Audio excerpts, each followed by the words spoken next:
Startup અંગે પ્રધાનમંત્રી નરેન્દ્ર મોદી હાલ સંબોધન કરી રહ્યા છે. સીધા જઈએ ત્યાં. आज बच्चों को स्कूलों में इनोवेट करने, नए आइडियाज पर काम करने का मौका दे रही है. अटल इनोवेशन मिशन से हमारे नौजवानों को अपने इनोवेटिव आइडियाज पर काम करने के लिए नए नए प्लेटफॉर्म मिल रहे हैं. इसके अलावा देश भर के स्कूलों और कॉलेजों में हजारों लैब्स का नेटवर्क हर क्षेत्र में इनोवेशन को बढ़ावा देता है. देश के सामने मौजूद चुनौतियों से निपटने के लिए हम इनोवेशन और टेक्नोलॉजी आधारित सॉल्यूशन पर बल दे रहे हैं.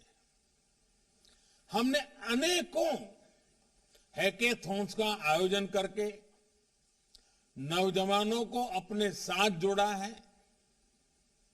उन्होंने रिकॉर्ड समय में बहुत सारे इनोवेटिव सॉल्यूशंस हमें दिए हैं. ये आप भी अनुभव करते होंगे कि सरकार के अलग अलग विभाग, अलग अलग मंत्रालय किस तरह नौजवानों और स्टार्टअप के साथ संपर्क में रहते हैं, उनके नए आइडियाज को प्रोत्साहित करते हैं. चाहे नए ड्रोन रूल्स हो या फिर नई स्पेस पॉलिसी, सरकार की प्राथमिकता ज्यादा से ज्यादा युवाओं को इनोवेशन का मौका देने की है. हमारी सरकार ने आईपीआर रजिस्ट्रेशन से जुड़े जो नियम होते थे उन्हें भी काफी सरल कर दिया है.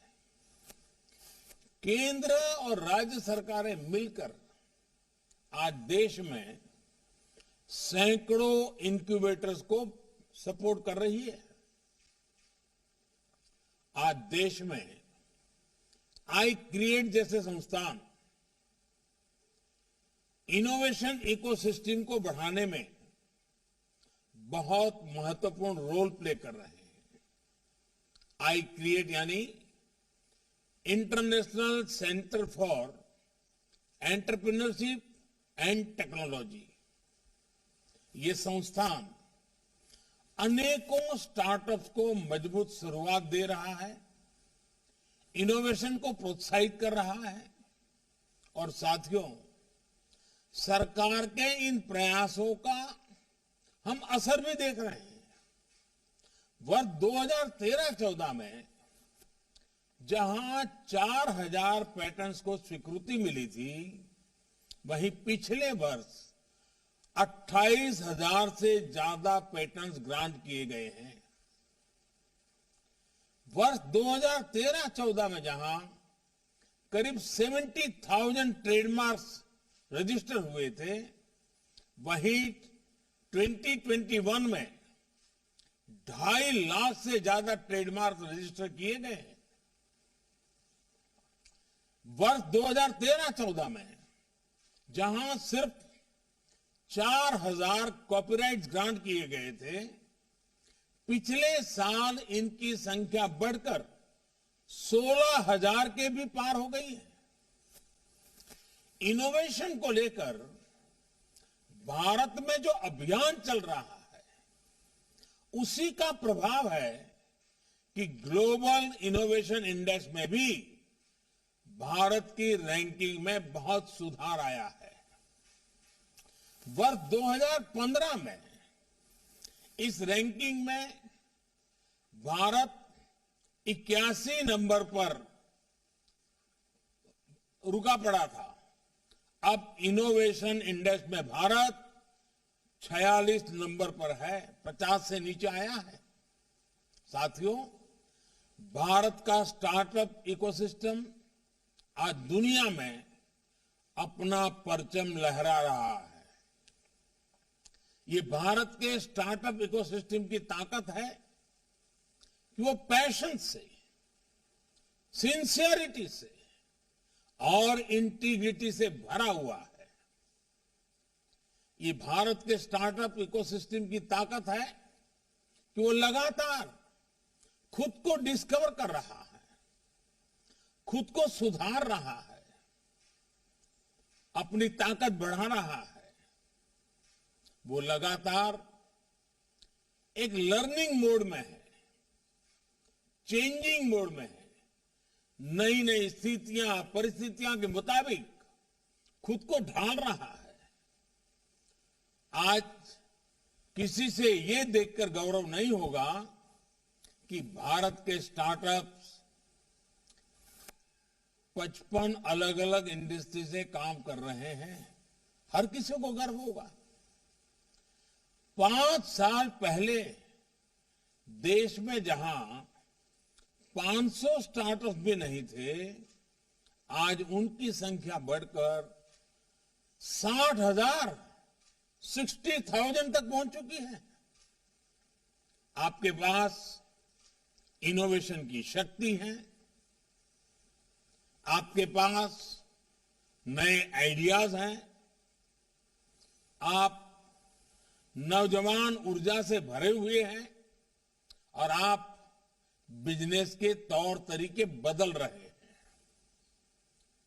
Our startups are changing the rules of the game.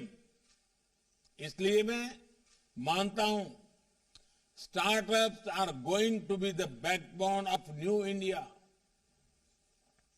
साथियों, एंटरप्रेन्योरशिप से एनवायरनमेंट की ये स्पिरिट हमारे यहां डेवलपमेंट को लेकर रीजनल और जेंडर डिस्पैरिटी की समस्या का भी समाधान कर रही है। पहले जहां बड़े शहरों में, मेट्रो शहरों में ही बड़े बिजनेस फलते फूलते थे, आज देश के हर राज्य में 650 से अधिक जिलों में कम से कम एक स्टार्टअप है। आज करीब आधे स्टार्टअप्स टियर 2 और टियर 3 सिटीज में है। ये सामान्य गरीब परिवारों के युवाओं के आइडिया को बिजनेस में बदल रहे हैं। इन स्टार्टअप्स में आज लाखों युवाओं को रोजगार मिल रहा है। साथियों, जिस स्पीड और जिस स्केल पर आज भारत का युवा स्टार्टअप बना रहा है, वो वैश्विक महामारी के इस दौर में भारतीयों की प्रबल इच्छा शक्ति और संकल्प शक्ति का प्रमाण है। पहले बेहतरीन से बेहतरीन समय में भी इक्का दुक्का कंपनियां ही बड़ी बन पाती थी, लेकिन बीते साल तो 42 यूनिकॉर्न 42 यूनिकॉर्न हमारे देश में बने हैं। हजारों करोड़ रुपए की ये कंपनियां आत्मनिर्भर होते आत्मविश्वासी भारत की पहचान है। आज भारत तेजी से यूनिकॉर्न की सेंचुरी लगाने की तरफ बढ़ रहा है और मैं मानता हूं भारत के स्टार्टअप का स्वर्णिम काल तो अब शुरू हो रहा है। भारत की जो विविधता है वो हमारी बहुत बड़ी ताकत है। हमारी डायवर्सिटी हमारी ग्लोबल आइडेंटिटी है। हमारे यूनिकॉर्न्स और स्टार्टअप्स इसी डायवर्सिटी के मैसेंजर हैं। सिंपल डिलीवरी सिस्टम से लेकर सर्विस से लेकर पेमेंट सॉल्यूशन और कैब सर्विस तक आपका विस्तार बहुत बड़ा है। आपके पास भारत में ही डाइवर्स मार्केट्स, डाइवर्स कल्चर्स और उसमें काम करने का इतना बड़ा अनुभव है। इसलिए भारत के स्टार्टअप खुद को आसानी से दुनिया के दूसरे देशों तक पहुंचा सकते हैं।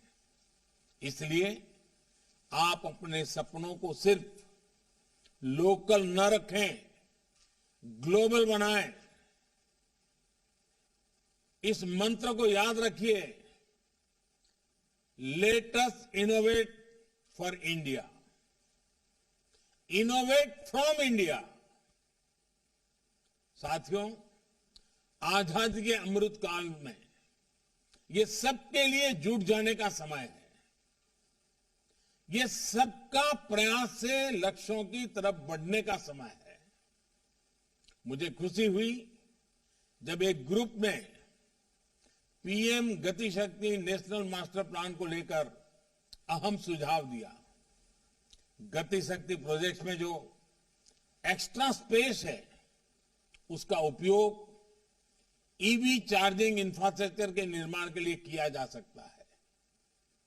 इस मास्टर प्लान में आज ट्रांसपोर्ट, पावर, टेलीकॉम सहित पूरे इंफ्रास्ट्रक्चर ग्रिड को सिंगल प्लेटफॉर्म पर लाया जा रहा है। मल्टी मॉडल और मल्टीपर्पज एसेट्स के निर्माण के इस अभियान में आपकी भागीदारी बहुत जरूरी है। इससे हमारे मैन्युफैक्चरिंग सेक्टर में नए चैंपियंस के निर्माण को भी बल मिलेगा। Defence manufacturing, cheap manufacturing, clean energy और ड्रोन टेक्नोलॉजी से जुड़े अनेक सेक्टर्स में देश के एम्बिशियस प्लान्स आपके सामने हैं। हाल में नई ड्रोन पॉलिसी लागू होने के बाद देश और दुनिया के अनेक इन्वेस्टर्स ड्रोन स्टार्टअप में इन्वेस्ट कर रहे हैं। आर्मी, नेवी और एयरफोर्स की तरफ से करीब 500 करोड़ रुपए के ऑर्डर ड्रोन कंपनियों को मिल चुके हैं।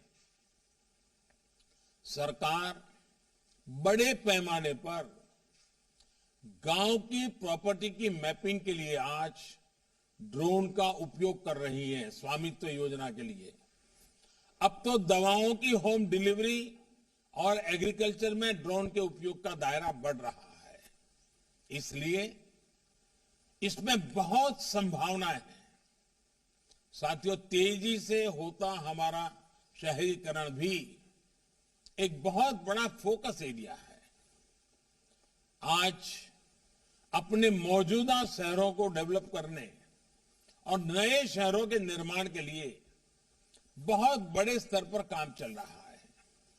अर्बन प्लानिंग, हमें बहुत काम करना है उस क्षेत्र में।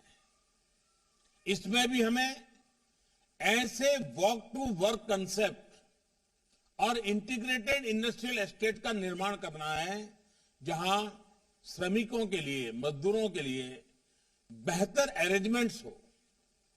अर्बन प्लानिंग में नई संभावनाएं आपका इंतजार कर रही हैं। जैसे यहां एक ग्रुप ने बड़े शहरों के लिए नेशनल साइकिलिंग प्लान और कार फ्री जोन्स की बात रखी। ये शहरों में सस्टेनेबल लाइफस्टाइल को प्रमोट करने के लिए बहुत जरूरी है। आपको मालूम होगा, मैं जब COP26 की समिट में गया था, तब मैंने एक मिशन लाइफ की बात कही है। और ये लाइफ का मेरा जो कंसेप्ट है वो ये है कि लाइफस्टाइल फॉर एनवायरमेंट लाइफ। और मैं मानता हूं कि हमने लोगों में उन चीजों को लाने के लिए टेक्नोलॉजी का कैसे उपयोग करें। जैसे एक P3 मूवमेंट आज अनिवार्य है। Pro planet people, P3 movement. हमें जब तक जन सामान्य को एनवायरमेंट के लिए जागरूक नहीं करेंगे, ग्लोबल वार्मिंग के खिलाफ की जो लड़ाई है उसके सिपाही नहीं बनाएंगे, हम इस लड़ाई को जीत नहीं सकते हैं। और इसलिए भारत मिशन लाइफ को लेकर के अनेक विध देशों को अपने साथ जोड़ने की दिशा में काम कर रहा है। साथियों, स्मार्ट मोबिलिटी से शहरों का जीवन भी आसान होगा और कार्बन एमिशन के हमारे टारगेट्स को अचीव करने में भी मदद मिलेगी। साथियों, दुनिया के सबसे बड़े मिलेनियल मार्केट के रूप में अपनी पहचान को भारत लगातार सशक्त कर रहा है। मिलेनियल आज अपने परिवारों की समृद्धि और राष्ट्र की आत्मनिर्भरता दोनों के आधार हैं। रूरल इकोनॉमी से लेकर इंडस्ट्री 4.0 तक हमारी जरूरतें और हमारा पोटेंशियल दोनों असीमित है। फ्यूचर टेक्नोलॉजी से जुड़े रिसर्च और डेवलपमेंट पर इन्वेस्टमेंट आज सरकार की प्राथमिकता है। लेकिन बेहतर होगा कि इंडस्ट्री भी इसमें अपना योगदान, अपना दायरा बढ़ाए। साथियों, 21वीं सदी के इस दशक में आपको एक बात और ध्यान रखनी है। देश में भी बहुत बड़ा मार्केट तो अब खुल रहा है। हमने डिजिटल लाइफस्टाइल में अब जाकर कदम रखा है। अभी तो हमारी करीब आधी आबादी ही ऑनलाइन हुई है। जिस स्पीड से, जिस स्केल पर, जिस कीमत में आज गांव-गांव, गरीब से गरीब तक सरकार डिजिटल एक्सेस देने के लिए काम कर रही है, उससे बहुत कम समय में भारत में करीब 100 करोड़ इंटरनेट यूजर होने वाले हैं। जैसे जैसे दूर सुदूर क्षेत्रों में लास्ट माइल डिलीवरी सशक्त हो रही है, वैसे वैसे ग्रामीण मार्केट और ग्रामीण टैलेंट का बड़ा पुल भी बनता जा रहा है। इसलिए मेरा भारत के स्टार्टअप से आग्रह है कि गांव की तरफ भी बढ़ें। ये अवसर भी है और चुनौती भी। मोबाइल, इंटरनेट, ब्रॉडबैंड कनेक्टिविटी हो या फिजिकल कनेक्टिविटी, गांव की आकांक्षाएं आज बुलंद हो रही हैं। તો સ્ટાર્ટઅપને સંબોધન કર્યું પ્રધાનમંત્રી નરેન્દ્ર મોદી અને ઇન્ડિયાનો હવે સુવર્ણકાળ સ્ટાર્ટઅપની દિશામાં શરૂ થઈ રહ્યો છે તે વાત પણ તેમણે કરી. જતા જતા જોઈએ મુખ્ય સમાચાર. આ હેડલાઇનના પ્રાયોજક છે કચરા ક્લાસ કેલ્શિયમ નહીં, વેલેબલ ફાર્માનું કેલ્સીવેલ આપો. દેશમાં કોરોનાની ભયજનક રફતાર 24 કલાકમાં સામે આવ્યા 3.5 લાખની નજીક કેસ. 402 લોકો હારી ગયા. મહામારી સામે જિંદગીનો જંગ. કોરોના કાળ વચ્ચે 5 રાજ્યોમાં પ્રચારને લઈ આજે ચૂંટણી પંચ જાહેર કરશે નવી માર્ગદર્શિકા. કેમ્પેઇન કર્ફ્યુ સાથે વધુ કડકાઈની થઈ શકે જાહેરાત. સુરેન્દ્રનગર શહેરમાં ભ્રષ્ટાચારના પેવર બ્લોક એક જ સપ્તાહમાં ભૂગર્ભમાં ઉતરી જતા ઉઠ્યા પાલિકા સામે સવાલ. નેતાઓના સગા છે કોન્ટ્રાક્ટર.